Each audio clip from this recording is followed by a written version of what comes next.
இன்னைக்கு தமிழ்நாட்டையே உலுக்கி இருக்கிற ஒரு விஷயம், எல்லாரும் ஆச்சரியப்படுற ஒரு விஷயம் என்னன்னா, மதுரையில் இருக்கிற சின்ன பிள்ளை, சரிங்களா, பேரு ஞாபகம் வச்சுங்க, இவங்க தான் ஓரியம் கண்டுபிடிச்சாங்க. கேளுங்க. புதிய ஏன்னா இது முன்னாடியே பண்ணியிருக்காங்க. சின்ன பிள்ளைன்ற மதுரை மாவட்டத்தில் ஒருத்தவங்க இருந்தாங்க.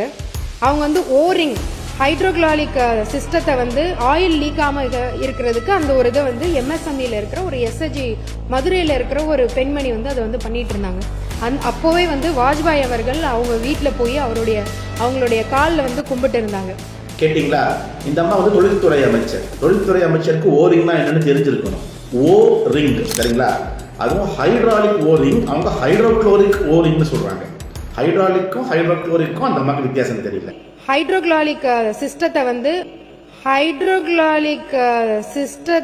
இப்ப இதை கூட நான் சொல்லி காமிச்சிருக்க மாட்டாங்க. ஹைட்ராலிக் ஹைட்ரோக்ளோரிக் சொல்ல, ஏன்னா இவங்களை ஏன் சொல்லி காமிக்கிறது தெரியுங்களா? அரசு பள்ளி உள்ள போய் ஒரு பெண் குழந்தையை எழுப்பி வாட் இஸ் யுவர் ஃபாதர்னு கேட்டு அந்த பெண் குழந்தைய கூனி குறுக வச்ச ஆள் இந்த அம்மா. ஹைட்ரோக்ளோரிக்கும் ஹைட்ராலிக்குமே வித்தியாசம் தெரியாம சட்டமன்றத்தில் பேசிட்டு இருக்கீங்க மேடம்.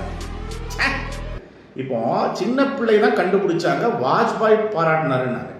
சின்ன பிள்ளை கண்டுபிடிச்சது ஓரிங்கில் எதுவுமே இல்லை. சின்ன பிள்ளைங்கிறது அவங்க மதுரை மாவட்டம் புள்ளிசேரி ஒரு ஊர்ல களஞ்சியம்னு ஒரு விஷயத்த சுய உதவிக்குழு மூலமா ஆரம்பிச்சாங்க. இன்னைக்கு அது பல மாநிலங்கள்ல இருக்கு. நமக்கு தெரியும், கலைஞர் தான் சுய உதவிக்குழுவை தமிழ்நாட்டை பெருசா கொண்டு வந்தது. அந்த விஷயம்தான் மதுரை சின்ன பிள்ளை இந்த அம்மா செஞ்சது. இதுக்காக தான் வாஜ்பாய் கூட்டு பாராட்டினாரு, காலெல்லாம் விழுந்தார். அதுக்கு பிறகு போன ஆட்சியில் 2024 அந்த அம்மாவோட கோரிக்கையை ஏற்று முத்துவேல் கருணாநிதி நமக்கு வீடு கொடுத்தாரு. இதெல்லாம் இவங்களுக்கு தெரியாது.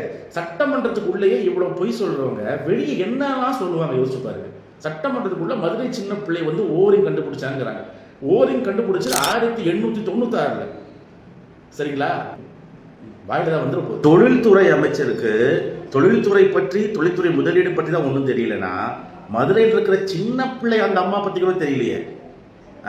வாட்ஸ்அப்ல வர்றது எல்லாம் சட்டமன்றத்தில் வாந்தி எடுத்தா தமிழ்நாட்டு நிலைமையை கொஞ்சம் யோசிச்சு பாருங்களேன். இதுல வேற இந்த மீடியால என்ன போடுறாங்க பாருங்களேன். அதாவது அமைச்சர் சொன்ன புதிய செய்தி, அதிர்ச்சி செய்தி, அதிரடி செய்தி, என்னடா இதெல்லாம்?